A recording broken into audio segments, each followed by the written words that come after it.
Machines trying to exterminate the human race. Probably one of the most common plots in science fiction is an actual concern for some researchers in the field of computer sciences. While there are still no departments dedicated to preventing the robot apocalypse, the potential threat of autonomous machines to human life has been studied and safety measures have been proposed.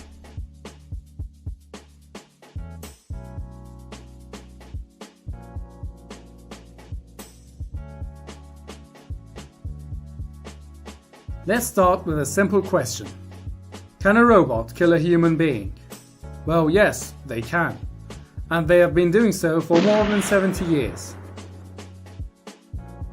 Based on the Merriam-Webster definition for robot, a robot is a machine that resembles a living creature in being capable of moving independently, as by walking or rolling on wheels, and performing complex actions, such as grasping and moving objects. One device which fits this description is the surface-to-air missile, or SAM. SAMs usually use an internal computer to guide the missile towards a targeted aircraft, and upon contact or reaching a certain distance with the target, the computer detonates the missile's explosive warhead, which may damage or destroy the targeted aircraft and its crew. Computer-guided surface-to-air missiles have existed as early as 1960 and have been used extensively in conflicts around the world. SAMs are also not the only robots that kill humans, as there are many other computer-controlled machines built with the sole purpose of harming people. In fact, computer-controlled doomsday devices, which could wipe out life on Earth, were feasible by the mid-1950s, and was famously featured in the 1964 film Dr. Strangelove. However, most of these machines are not intelligent. They simply perform the tasks that were programmed into them by humans, and the machines themselves are not making any decisions. But what about autonomous machines? Artificial intelligences that can make decisions by their own accord. Should they have the necessary tools? Could they harm people? In other words, could an AI kill a human? Again, the answer is yes, because why wouldn't they? There are many hypothetical scenarios where an AI could decide to harm humans. They could do it in order to accomplish a task, or for simple self-preservation. But how can we prevent an AI from harming us? One of the first people to ponder this question was science fiction writer Isaac Asimov. In his novel I, Robot, a set of 3 laws is proposed for robots, and they are programmed to obey these laws at all times. These laws are: 1. A robot may not injure a human being or, through an action, allow a human being to come to harm. 2. A robot must obey the orders given to it by humans, except where such orders would conflict with the first law. 3. A robot must protect its own existence as long as such protection does not conflict with the first or second laws.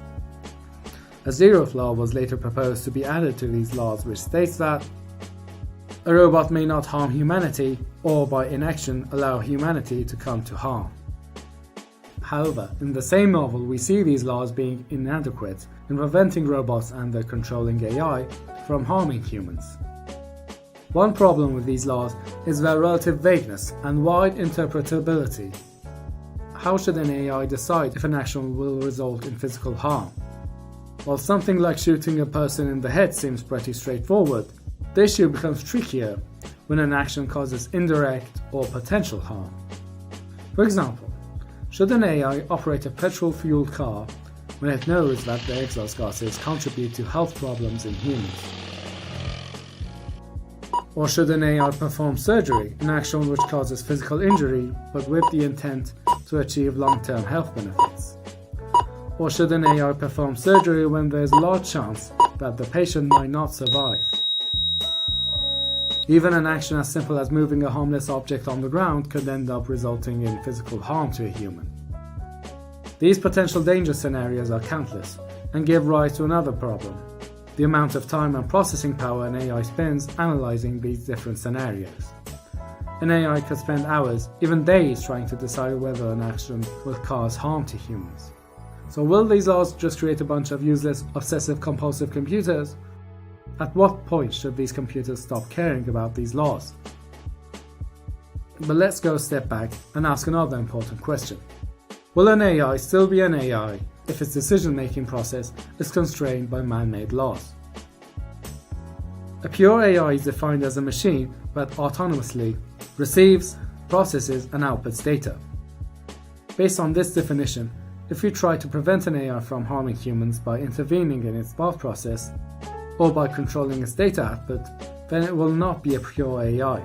Therefore, the only way to stop a pure AI from harming humans is to either convince it not to do so, or to forsake creating a pure AI altogether. In the end, while we may still be a long way from developing machines with human-like intelligence, there are still many unanswered questions left about the ethical consequences of sentient machines. And until we find practical answers for them, perhaps it will be best that we don't give any AIs full control over our nuclear weapons or neurotoxin stockpiles.